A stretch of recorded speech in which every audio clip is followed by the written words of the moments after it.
Hello, biohackers! Welcome back to Biohacking Tips and Tricks. I'm Mary, and today we're diving deep into a critical topic: insulin resistance, prediabetes, and type 2 diabetes. These are conditions that affect millions of people worldwide, and I'm here to break down some myths and provide you with practical tips to help reverse these conditions with ease. First off, let's talk about what's happening globally. Type 2 diabetes is a growing epidemic. According to the International Diabetes Federation, 537 million adults are currently living with type 2 diabetes, and another 541 million are pre-diabetic. That's nearly 1 billion people worldwide affected by these conditions. The root cause? It's largely linked to insulin resistance, a condition that stems from our modern diet and lifestyle. You might be thinking, but isn't diabetes genetic? The truth is, type 2 diabetes is not something you're born with. It's a result of the way we eat and live.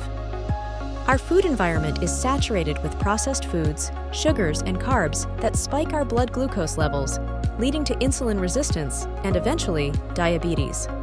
It's not your fault. The odds are stacked against us with the food that's readily available today. Now, let's get into the science. Insulin resistance is not a fixed condition. It's a spectrum. At one end, you're healthy. As you move along the spectrum, you become pre-diabetic, and at the far end, you have type 2 diabetes. Insulin resistance means your body is not responding to insulin as effectively as it should. Insulin is a hormone that helps manage your blood sugar levels. When you eat foods high in carbohydrates, like bread, pasta, and sugary treats, your body breaks them down into glucose, which then enters your bloodstream. Normally, insulin helps move this glucose from your blood into your cells, where it's used for energy. But when your body becomes resistant to insulin, glucose remains in your blood, leading to higher blood sugar levels. Over time, as insulin resistance worsens, your pancreas produces more and more insulin to try to keep up, but eventually it can't. This is when blood glucose levels rise significantly, and you get diagnosed with prediabetes or type 2 diabetes. But here's the good news. This isn't a life sentence. You can reverse these conditions by changing how you eat. The tips I'm about to share are simple and effective. They won't require you to give up the carbs you love, but they will help you manage how you consume them to lower your blood glucose spikes. First, let's discuss the importance of avoiding glucose spikes. A glucose spike occurs when you consume a lot of carbohydrates or sugar in one sitting. Your blood sugar levels shoot up, and your body struggles to manage the influx. Over time, these spikes lead to insulin resistance, making it harder for your body to regulate glucose. So, what can you do to prevent these spikes? Here are some easy biohacks. 1. Have a savory breakfast. Skip the sugary cereals and fruit juices in the morning. Instead, opt for a breakfast that's high in protein and healthy fats, like eggs, avocado, or nuts. This will keep your blood sugar levels stable and prevent that mid-morning crash. 2. Start meals with veggies. Eating fiber-rich vegetables at the beginning of your meal slows down the absorption of glucose.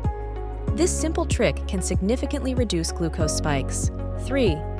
Avoid sugar on an empty stomach. If you're going to indulge in something sweet, have it after a meal, not on an empty stomach. The other food in your stomach will help slow down the absorption of sugar, reducing its impact on your blood sugar levels. 4. Move after eating. Even a short 10-minute walk after a meal can help your body manage glucose more effectively. This helps prevent large spikes and keeps your insulin levels in check.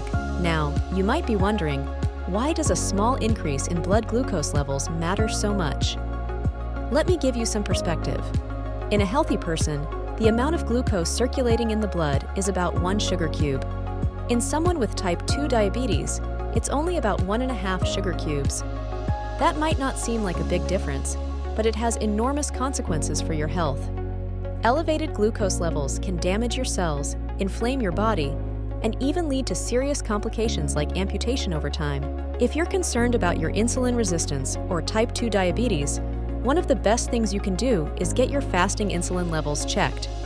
Insulin levels start to rise years before glucose levels do, so this test can give you an early indication of insulin resistance. But remember, reversing insulin resistance isn't about completely overhauling your life overnight. It's about making small, sustainable changes that can have a big impact over time. I've synthesized the latest scientific data into 10 core glucose hacks that are easy to implement and can help you put type 2 diabetes into remission. In fact, in a recent study where participants followed these hacks for just 4 weeks, 41% saw an improvement in their diabetes. These hacks include things like having a savory breakfast, adding vinegar to your meals, starting meals with veggies, and taking a short walk after eating. And here's the best part. These hacks don't ask you to cut out the carbs you love. You can still enjoy your favorite foods, but in a way that's better for your body. The key is to manage how you eat those carbs to reduce their impact on your blood sugar levels. Now, I understand that for some people, cutting back on sugar and managing hunger can be particularly challenging. If you find yourself struggling with cravings or hunger, exogenous ketones might be a helpful tool. Exogenous ketones are supplements that can help your body enter a state of ketosis more quickly, which can reduce hunger and cravings. When your body is in ketosis, it burns fat for energy instead of relying on glucose. This can help stabilize your blood sugar levels and reduce the need for insulin. Using exogenous ketones can also help curb cravings for sugary foods, making it easier to stick to a lower-carb diet. They provide a quick source of energy, helping you feel fuller for longer and reducing the likelihood of reaching for high-carb snacks. If you're finding it difficult to manage your diet and keep your glucose levels stable, exogenous ketones could be a valuable addition to your routine. It's important to remember that these conditions are not your fault, and they're not something you're doomed to live with forever. With the right knowledge and tools, you can reverse them. If you're interested in learning more, I've written 2 books, Glucose Revolution and the Glucose Goddess Method, that dive deeper into these topics. I also have a recipe club that provides easy, delicious recipes to help you keep your glucose levels steady.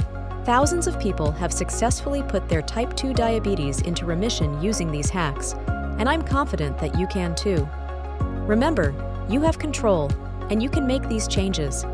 It's not about giving up the foods you love. It's about learning how to enjoy them in a way that supports your health. And finally, while we work on our own health, it's important to advocate for broader changes.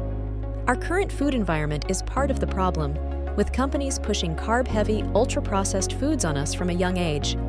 We need better education and regulation to help prevent conditions like type 2 diabetes from becoming even more widespread. Thank you for watching today's episode. I hope you found it helpful. If you've just been diagnosed with insulin resistance or type 2 diabetes, or if you've been struggling with these conditions for a while, know that you can make a change. I'm here to support you every step of the way. Good luck on your journey, and let me know how it goes.